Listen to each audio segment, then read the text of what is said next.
Kita akan membahas mengenai Badan Pemeriksa Keuangan. Badan pemeriksa di seluruh dunia memegang posisi kunci dalam proses akuntabilitas demokrasi, di mana mereka dimaksudkan untuk memberikan informasi yang objektif dan independen kepada warga negara serta perwakilan terpilih di parlemen tentang bagaimana cabang eksekutif pemerintah menggunakan dana publik. Dalam semua jenis evaluasi, menyeimbangkan kebutuhan akan responsivitas kepada pemangku kepentingan dengan kebutuhan akan kemandirian merupakan tantangan. Dan ini juga terjadi pada badan pemeriksa ini. Coba sekarang kita lihat sedikit visualisasi sederhana ini. Kapasitas badan pemeriksa keuangan itu ditentukan oleh minimal 3 hal pokok. Yang pertama adalah professional audit capacity, organizational capacity, dan capacity to deal with the external environment. Yang pertama adalah kapasitas audit profesional. Yang kedua, kapasitas organisasional. Dan yang ketiga, kapasitas untuk bernegosiasi dengan lingkungan eksternal. Dalam hal menjalankan fungsi melaksanakan audit ini, kapasitas profesional badan pemeriksa akan diuji lewat berbagai komponen. Misalnya, audit methods, audit manuals, developing atau training staff, work planning and management, dan quality insurance. Sementara, dalam kapasitas organisasional ditentukan oleh beberapa hal, misalnya planning atau perencanaan ke depan, forward planning, leadership, managing resources, juga faktor governance and accountability arrangements. Sementara kapasitas untuk bernegosiasi dengan lingkungan eksternal diuji dengan bagaimana badan pemeriksa ini berhubungan dengan badan parlemen atau legislatif dan juga dengan eksekutif. Bagaimana kapasitasnya sebagai lembaga yang melakukan audit.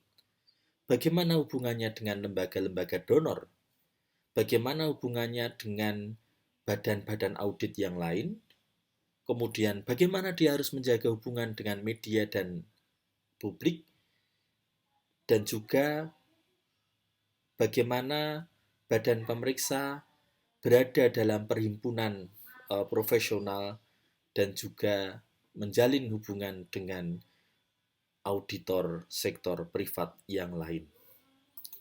Dengan demikian, posisi kunci dari badan pemeriksa keuangan di seluruh dunia berhubungan dengan proses akuntabilitas yang mencakup pertama, permintaan parlemen dan penyediaan dana oleh parlemen. Yang kedua, perhitungan audit oleh lembaga badan pemeriksa keuangan. Yang ketiga, mengajukan dengar pendapat dan pemberian laporan kepada parlemen.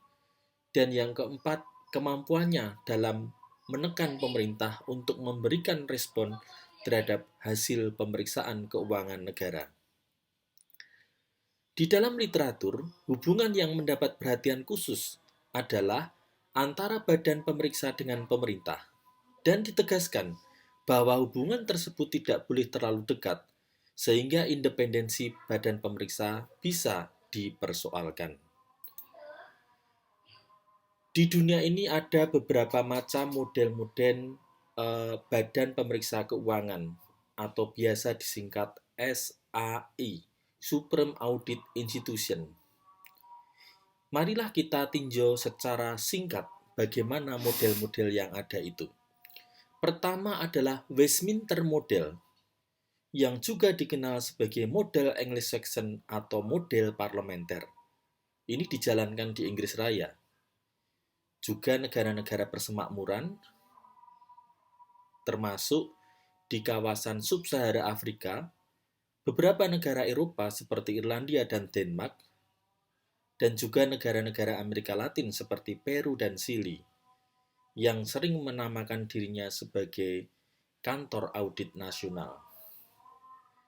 Yang kedua adalah model yudisial atau model Napoleon. Ini biasanya atau lazim dijumpai di negara-negara di Eropa, kemudian Turki, negara jajahan Prancis di Afrika dan Asia, dan beberapa negara Amerika Latin seperti Brasil dan Kolombia. Jadi ini sering juga disebut pengadilan audit atau mahkamah audit. Di negara-negara jajahan Prancis di Afrika, model ini dapat berdampingan dengan inspektorat negara bagian atau inspektorat lokal. Beberapa di antaranya mungkin dicalonkan sebagai badan pemeriksa negara tersebut. Para auditor itu biasanya merupakan bagian dari eksekutif, tetapi independen dari kementerian dan departemen tertentu. Sementara itu model yang ketiga adalah board or collegiate model, model kolegial, yang dijalankan di beberapa negara Eropa, misalnya Jerman dan Belanda, Argentina, negara-negara Asia termasuk Indonesia, Jepang, dan Republik Korea. Adapun variasi yang lain mengenai kedudukan dari Badan Pemeriksa Keuangan ini, yang pertama adalah sebagai badan pengawas. 14 negara Amerika Latin menganut konsep ini. Kemudian sebagai mahkamah keuangan, Court of Account, misalnya Brasil, Honduras, dan Uruguay. Sebagai kantor audit, misalnya Argentina dan Meksiko. Variasi praktek di antara model-model tersebut tidak sama antara satu negara dengan negara yang lain. Misalnya, di Honduras, kedudukannya sebagai Court of Account, tetapi tidak menjalankan fungsi sebagai pengadilan. Tetapi di Kolombia, dengan posisi Court of Account, menjalankan fungsi pengadilan. Bagaimanakah cara Badan Pemeriksa Keuangan mengambil keputusan? Yang pertama adalah sole authority. Satu anggota terhadap yang lain independen. Ini dijalankan di Belanda, Bolivia, Chili, Meksiko, Panama, dan lain-lain. Model kolegial, misalnya Argentina, Brasil, El Salvador. Dalam hal ini, seorang ketua bertugas mewakili lembaga, tetapi tiap-tiap anggota berhak mengajukan diskusi dan menuliskan pendapat hukum. Sehubungan dengan lembaga perwakilan, sisi yang paling penting adalah keanggotaan badan pemeriksa ini dijabat dengan memperoleh persetujuan Dewan Perwakilan Rakyat. Hampir semua negara Amerika Latin menggunakan model ini. Chili misalnya memiliki variasi lain, di mana kandidat diajukan oleh presiden dengan persetujuan Senat. Di Belize, diajukan oleh DPR dan harus memperoleh persetujuan gubernur jenderal. Bagaimana dengan masa jabatannya? Pada umumnya auditor di Badan Pemeriksa Keuangan menjabat antara 3 sampai 10 tahun. Variasi lain di Argentina, masa jabatan adalah 8 tahun yang setiap saat bisa diganti oleh DPR. Di Belize sampai usia 60 tahun. Kuba tidak mengenal masa jabatan, sementara di Uruguay, masa jabatan auditor BPK adalah sama dengan masa jabatan DPR. Apa saja yang menjadi kewenangan dari badan pemeriksa ini? Di 94% negara-negara Amerika Latin, Badan Pemeriksa Keuangan mengontrol keuangan di tingkat federal ataupun nasional. Yang lainnya, di samping tingkat nasional juga menjangkau sampai provinsi, misalnya Bolivia, Peru, Venezuela.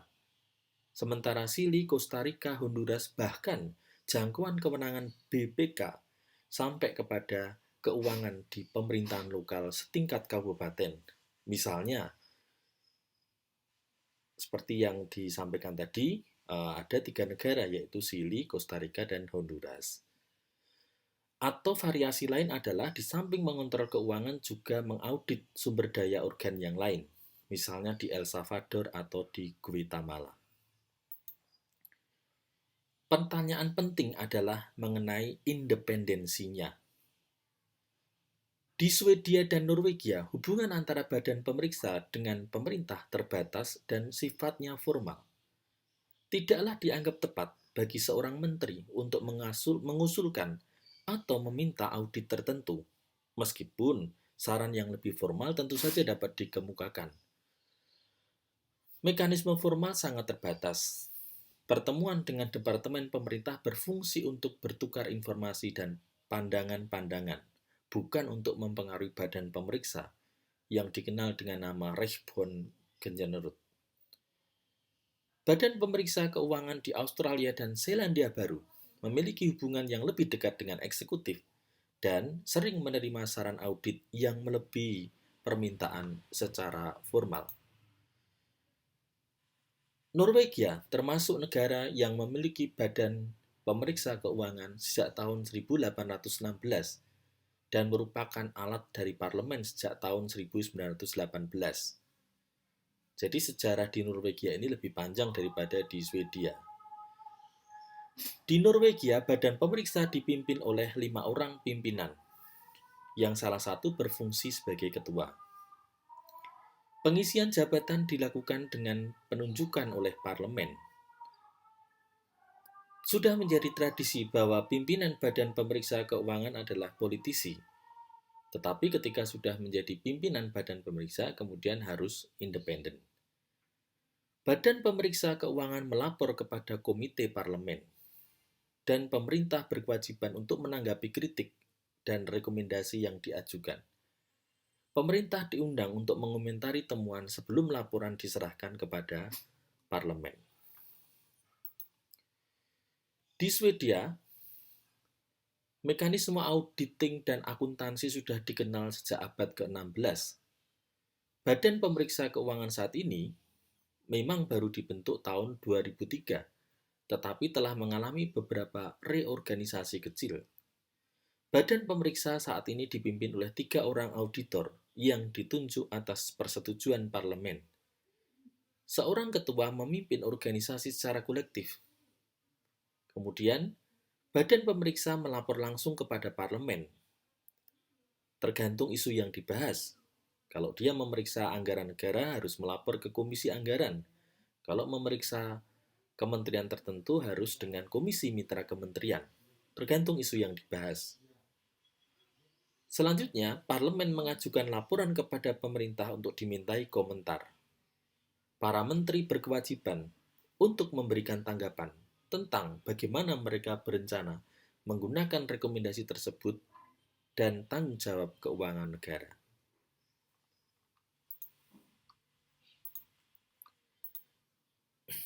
Nah, sekarang kita melihat kepada Badan Pemeriksa Keuangan. Menurut sejarah lahirnya Undang-Undang Dasar 1945, lahirnya istilah Badan Pemeriksa Keuangan dalam konstitusi kita muncul pada rancangan Undang-Undang Dasar ketiga hasil rapat besar Badan Penyelidik Usaha-usaha Persiapan Kemerdekaan atau Dokuritsusun Bicho Osakai tanggal 15 Juli 1945. Sosok Bung Hatta menonjol karena dia menjadi arsitek yang mengusulkan suatu badan pemeriksa keuangan untuk memeriksa tanggung jawab keuangan negara. Tetapi rumusan terkait pada waktu itu belum menyinggung soal independensi. Berbeda dengan Undang-Undang Dasar 1945 sebelum amandemen, Undang-Undang Dasar 1945 setelah amandemen mengamanatkan perlunya badan pemeriksa keuangan yang independen untuk memeriksa pengelolaan dan tanggung jawab keuangan negara. Sekarang kita akan melihat pertumbuhan badan pemeriksa keuangan di Indonesia.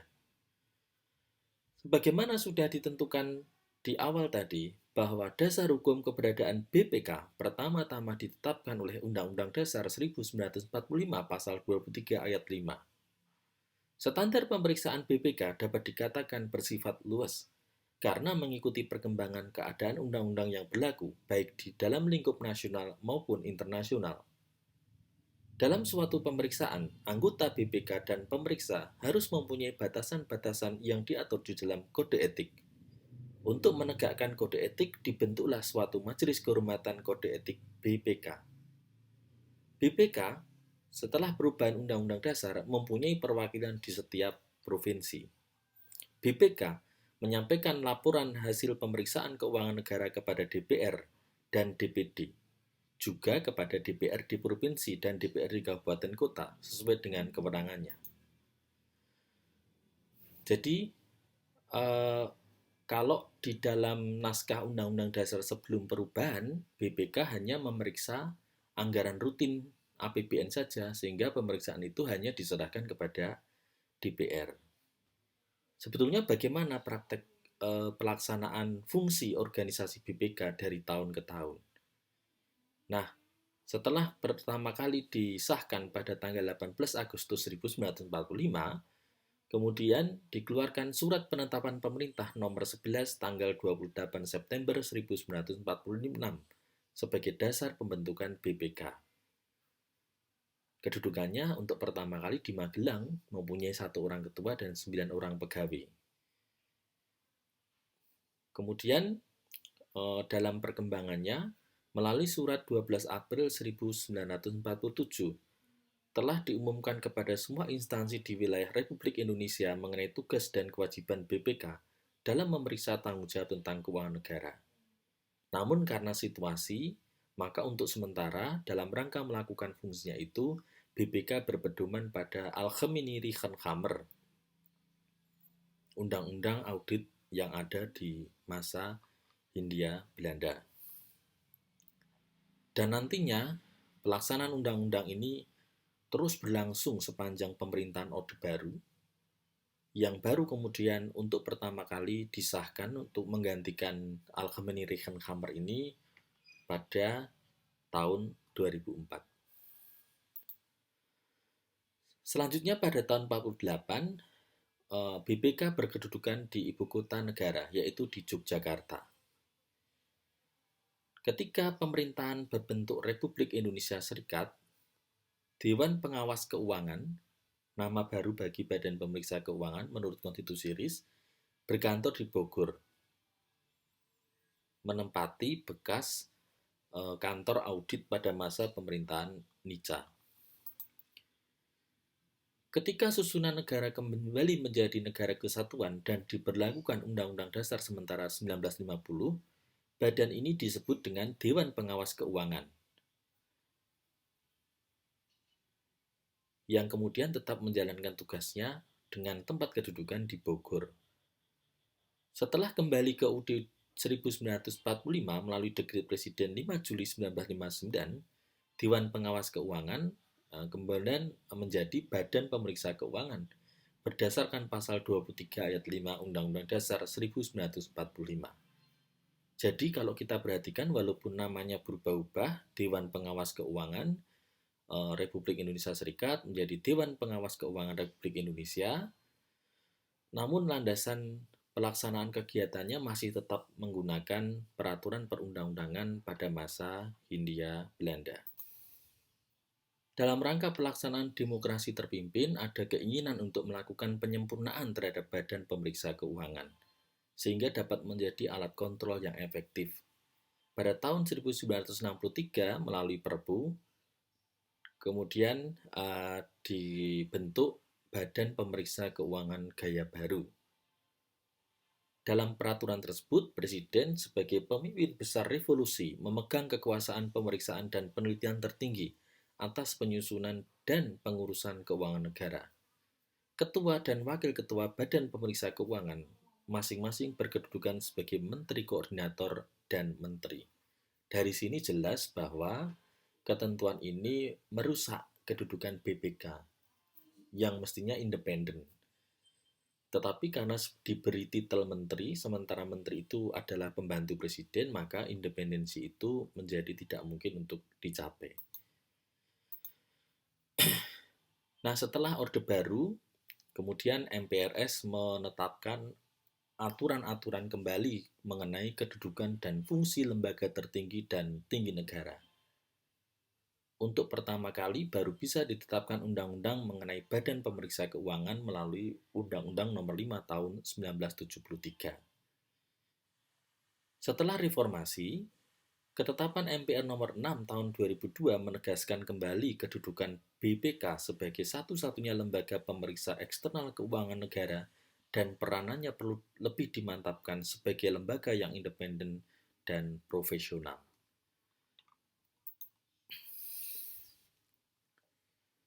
Undang-Undang Nomor 5 Tahun 1973 kemudian diganti dengan Undang-Undang Nomor 15 Tahun 2006 tentang BPK. Keuangan negara merupakan salah satu unsur pokok dalam penyelenggaraan pemerintahan negara dan mempunyai manfaat yang sangat penting guna mewujudkan tujuan negara untuk mencapai masyarakat yang adil, makmur, dan sejahtera.